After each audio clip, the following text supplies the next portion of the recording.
हर पल आपके साथ। नमस्कार, हर्पल न्यूज देख रहे हैं आप और मैं हूं आपके साथ तनु बालियान। गुड मॉर्निंग भारत में बात करेंगे कुछ अहम खबरों की, लेकिन उससे पहले एक नजर अब तक की सुर्खियों पर। प्रयागराज की महिलाओं को पीएम मोदी की सौगात, 16 लाख महिलाओं को मिलेगा 1000 करोड़ का लाभ, सीधे बैंक अकाउंट में भेजी जाएगी राशि। अटल जी के जन्मदिन पर सीएम योगी युवाओं को देंगे तोहफा, 1 लाख लोगों को मिलेंगे फ्री में मोबाइल और टैबलेट, 25 दिसंबर को करेंगे वितरण। मध्य प्रदेश विधानसभा शीतकालीन सत्र का आगाज, सरकार को घेरने की तैयारी में विपक्ष, सदन में उठ सकते हैं कई अहम मुद्दे। गुजरात ग्राम पंचायत चुनाव में बवाल, पुलिस ने मतदाता को मारा थप्पड़, मारपीट का वीडियो हुआ वायरल। ओमिक्रॉन खतरे पर बोले एम्स डायरेक्टर रणदीप गुलेरिया, कहा देश किसी भी हालात का सामना करने के लिए बिल्कुल तैयार। महाराष्ट्र में ओमिक्रॉन के 6 नए केस आए सामने, दिल्ली में फिर डरा रहा है कोरोना, संक्रमण दर पहुंची 0.17%। अगले साल होने वाले विधानसभा चुनाव से पहले गुजरात में पंचायत प्रतिनिधियों को चुनने के लिए गांवों में वोटिंग हुई। प्रदेश के 8,690 ग्राम पंचायतों के लिए मतदान रविवार को शांतिपूर्ण तरीके से हुआ। इसमें करीब 47% वोटरों ने अपने मताधिकार का प्रयोग किया। राज्य निर्वाचन आयोग के आंकड़ों के मुताबिक 48,573 वार्डों में औसतन 25.11% मतदान दर्ज किया गया। गांधीनगर, आणंद, पोरबंदर जैसे जिलों में मतदान प्रतिशत ज्यादा रहा, जबकि दाहोद, ढांग, देवभूमि, द्वारका, नर्मदा और खेड़ा में कम मतदान दर्ज किया गया। अगले साल होने वाले विधानसभा चुनाव से पहले ये राज्य सरकार और अन्य दलों के लिए बड़ी परीक्षा माना जा रहा है। आपको बता दें, अब मतगणना 21 दिसंबर को होगी। सर्दी के हालात होने के बावजूद कई जगहों पर लोगों को सुबह से ही कतारों में मतदान के लिए खड़ा हुआ देखा गया। इनमें से अरावली जिले के एक बूथ पर मतदान करने आई 100 साल की महिला भी रही, जो स्याही लगी उंगली दिखाती नजर आई। गुजरात ग्राम पंचायत मतदान में पुलिस ने मतदाता को थप्पड़ मारा। पुलिस और मतदाता के बीच बवाल हो गया। गुजरात में 8,684 गांव पंचायतों में मतदान हुआ। वहीं कड़ी पुलिसिंग के बीच आचार संहिता के उल्लंघन की भी शिकायतें मिली। बवाल तब हुआ जब राजकोट जिला के वीरपुर में मतदान करने आया एक मतदाता मोबाइल लेकर अंदर जाने लगा, लेकिन पुलिस ने उन्हें मतदान केंद्र के बाहर ही रोक दिया। बता दें, मतदाता की एक पुलिस कांस्टेबल के साथ हाथापाई भी हो गई, तो सिपाही ने वोटर को खदेड़ दिया। कांस्टेबल की भी मतदाता के साथ मारपिटाई हुई। वहीं इस घटना का वीडियो सोशल मीडिया पर वायरल हो रहा है। मामले में जिला पुलिस प्रमुख बलराम मीणा मौके पर पहुंचे। उत्तर प्रदेश विधानसभा चुनाव से पहले सभी दलों की तरह बीजेपी भी जीत की तैयारियों में जुटी हुई है। ऐसे में प्रदेश के नहीं बल्कि देश भर के कदावर नेता यूपी आ रहे हैं। इसी क्रम में खुद प्रधानमंत्री नरेंद्र मोदी लगातार प्रदेश के दौरे पर आते रहते हैं। इस बार पीएम मोदी 21 दिसंबर को प्रयागराज आने वाले हैं। इस दौरान पीएम महिलाओं के लिए बड़ा तोहफा देंगे। इस कार्यक्रम में पीएम मोदी स्वयं सहायता समूह से जुड़ी महिलाओं को करोड़ों रुपयों की सौगात देने वाले हैं। ऐसा बताया जा रहा है कि इस दायरे में स्वयं सहायता समूहों के साथ बैंकिंग कॉरेस्पॉन्डेंट सखी और सीएम कन्या सुगमला योजना के लाभार्थी भी शामिल हैं। वहीं जानकारी के मुताबिक स्वयं सहायता समूहों की तरफ से संचालित पुष्टाहार उत्पादन यूनिट्स को करोड़ों की सौगात मिलने जा रही है। यूपी में होने वाले विधानसभा चुनाव की आदर्श आचार संहिता जनवरी महीने के पहले हफ्ते में लागू हो सकती है। वहीं राज्य की सत्ता पर काबिज बीजेपी अपने स्टार प्रचारक पीएम नरेंद्र मोदी के दौरों को रोकना नहीं चाहती है।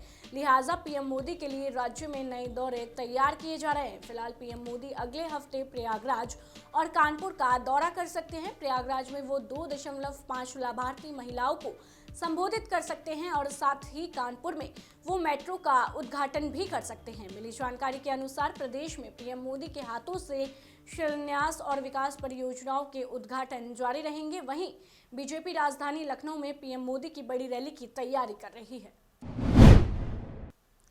उत्तर प्रदेश के युवाओं को मुख्यमंत्री योगी आदित्यनाथ 25 दिसंबर से लैपटॉप और स्मार्टफोन का वितरण शुरू करेंगे। पहले चरण में लखनऊ के अटल बिहारी वाजपेयी क्रिकेट स्टेडियम में 1 लाख युवाओं को फ्री मोबाइल और टैबलेट का वितरण किया जाएगा। इस कार्यक्रम में उत्तर प्रदेश के हर जिले से चयनित छात्र और छात्राएं शामिल होंगे। आपको बता दें कि योगी सरकार ने प्रदेश के 1 करोड़ युवाओं और युवतियों को तकनीकी रूप से अपग्रेड करने के लिए फ्री मोबाइल और टैबलेट देने की घोषणा की थी।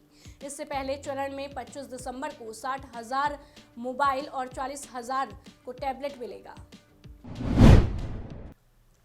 मध्य प्रदेश विधानसभा का शीतकालीन सत्र आज से शुरू होने जा रहा है। खास बात यह है कि पहली बार की महिला विधायकों के सवाल पूछने के लिए एक दिन आरक्षित किया गया है।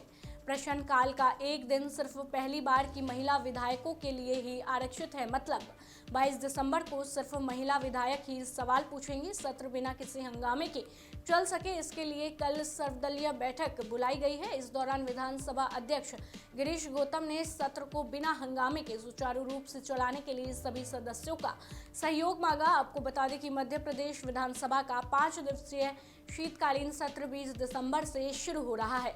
सत्र बिना किसी हंगामे के और सुचारू रूप से चल सके, इसलिए सभी का सहयोग मांगा गया।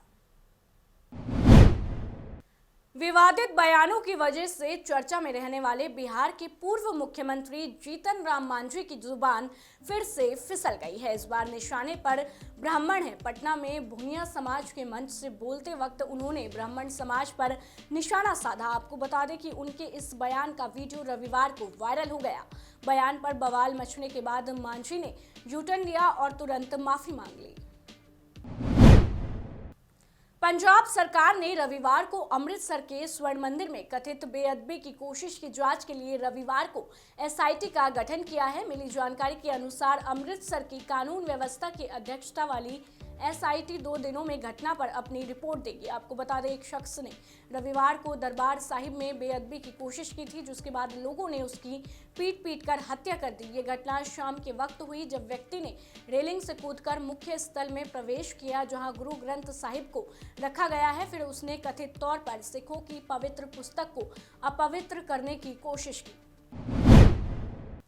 सपा के राष्ट्रीय अध्यक्ष अखिलेश यादव के करीबियों के ठिकानों पर आयकर विभाग की छापेमारी रविवार की देर रात तक जारी रही। ये छापेमारी शनिवार की सुबह शुरू हुई थी। जानकारी के मुताबिक रविवार को आयकर विभाग की एक टीम ने व्यापारी राहुल भसीन के दिल्ली स्थित घर पर भी रेड डाली। छापेमारी के दौरान आयकर विभाग को कोई बेनामी संपत्तियों के साथ साथ कंपनियों के भी दस्तावेज मिले। इसे लेकर इनकम टैक्स विभाग के अधिकारी राहुल भसीन से पूछताछ कर रहे हैं।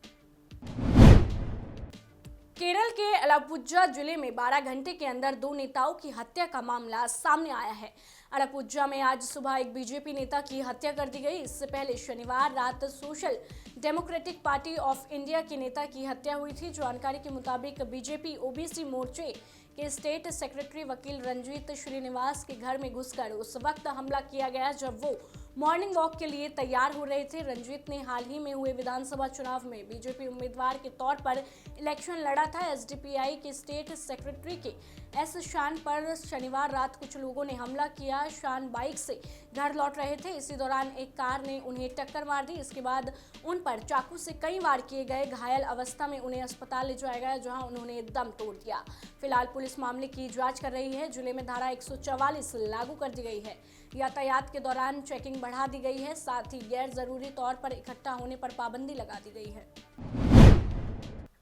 भारत में ओमिक्रॉन केस लगातार बढ़ रहे हैं। वहीं दिल्ली में बढ़ते कोरोना केसों ने एक बार फिर खतरे की घंटी बजाती है। एक्सपर्ट्स चेतावनी भी दे रहे हैं, लेकिन लोग अब भी लापरवाह नजर आ रहे हैं। एम्स प्रमुख डॉक्टर रणदीप गुलेरिया ने ओमिक्रॉन के बढ़ते मामलों के बीच चेतावनी दी है। उन्होंने कहा है कि देश को किसी भी हालत का सामना करने के लिए तैयार रहना होगा। रणदीप गुलेरिया ने कहा कि हमें तैयारी करनी होगी और उम्मीद करनी चाहिए कि यहाँ हालात उतने खराब ना हो जितने यूके में हुए थे।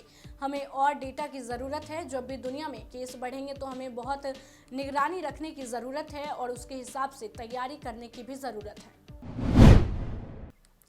अंडमान निकोबार द्वीप समूह ने अपनी लक्षित आबादी के 100% कोविड टीकाकरण का लक्ष्य हासिल कर लिया है। प्रशासन ने ट्वीट किया, अंडमान निकोबार द्वीप समूह ने 100% कोविड-19 रोधी टीकाकरण का लक्ष्य हासिल किया। द्वीप समूह केवल कोविशील्ड का उपयोग कर ये उपलब्धि हासिल करने वाला पहला राज्य शासित प्रदेश बन गया है। केंद्र शासित प्रदेश के प्रशासन ने दुनिया के सुदूरवर्ती हिस्सों में शामिल स्थान पर इस असाधारण उपलब्धि को हासिल करने के लिए कई दुर्गम बाधाओं को पार किया।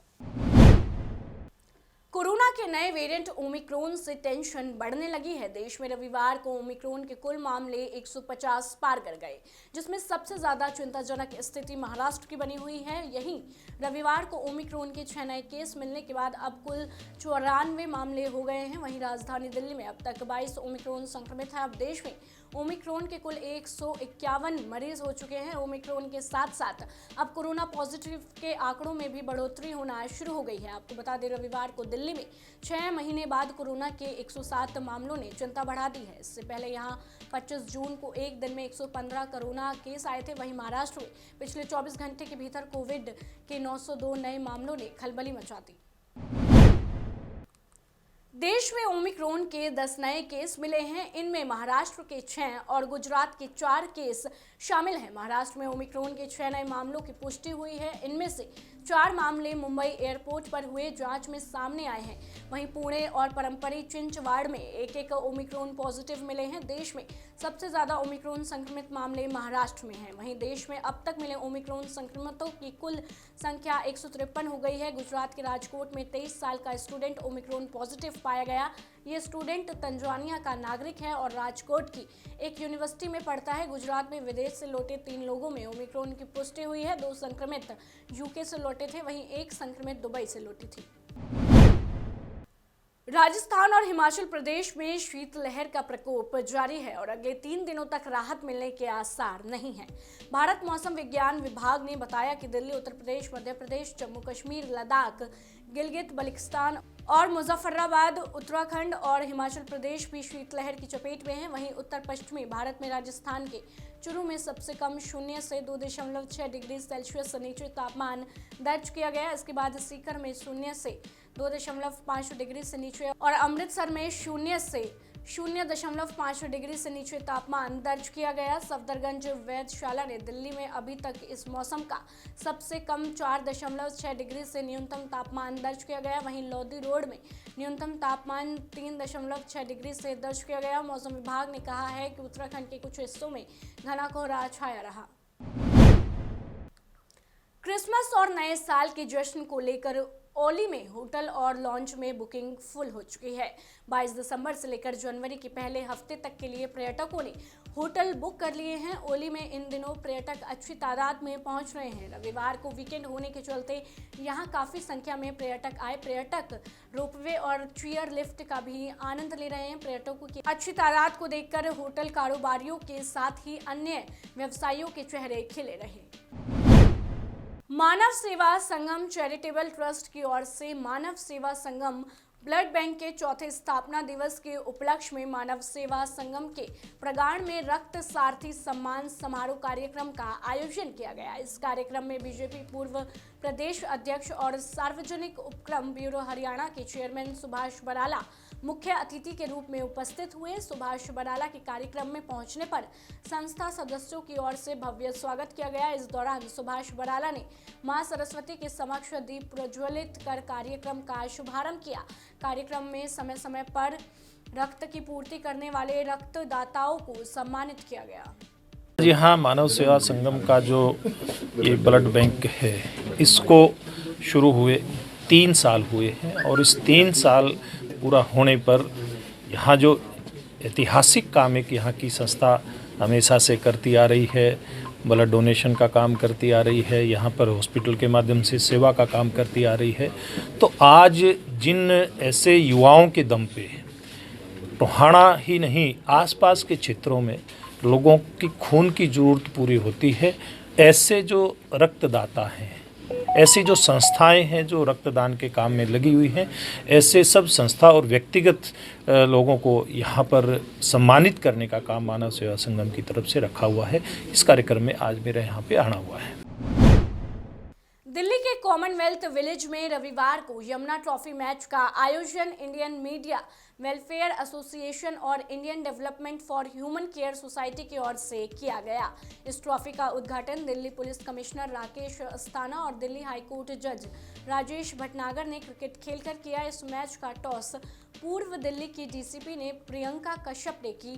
जज एकादश की टीम ने टॉस जीतकर बैटिंग करने का फैसला लिया। Indian development for human care society ने इस साल भी पर्यावरण जागरूकता अभियान को कोविड नियमों का पालन करते हुए दोनों मुख्य अतिथियों ने इस मौके पर पेड़ पौधे भी लगाए और चित्रकला प्रतियोगिता का आयोजन किया, जिसमें करीब 6 साल से लेकर 18 साल तक के बच्चों ने हिस्सा लिया और विजेताओं को ज्वाइंट कमिश्नर ईस्टर्न रेंज सागर प्रीत हुड्डा और पूर्व दिल्ली की डीसीपी ने प्रियंका कश्यप ने प्रशंसा पत्र देकर उनका मनोबल बढ़ाया। आपको बता दें, इस यमुना ट्रॉफी का आयोजन पिछले 7 सालों से हर साल किया जाता है, जिसमें खिलाड़ी के रूप में कई बड़े बड़े अधिकारी क्रिकेट खेलते हुए नजर आते हैं। और इस ट्रॉफी का उद्देश्य न सिर्फ क्रिकेट खेलना है बल्कि लोगों को पर्यावरण के प्रति जागरूक करना भी है। फिलहाल के लिए गुड मॉर्निंग भारत में बस इतना ही। देश दुनिया की तमाम खबरों को जानने के लिए आप जुड़े रहिए हमारे साथ और देखते रहिए हर पल न्यूज़।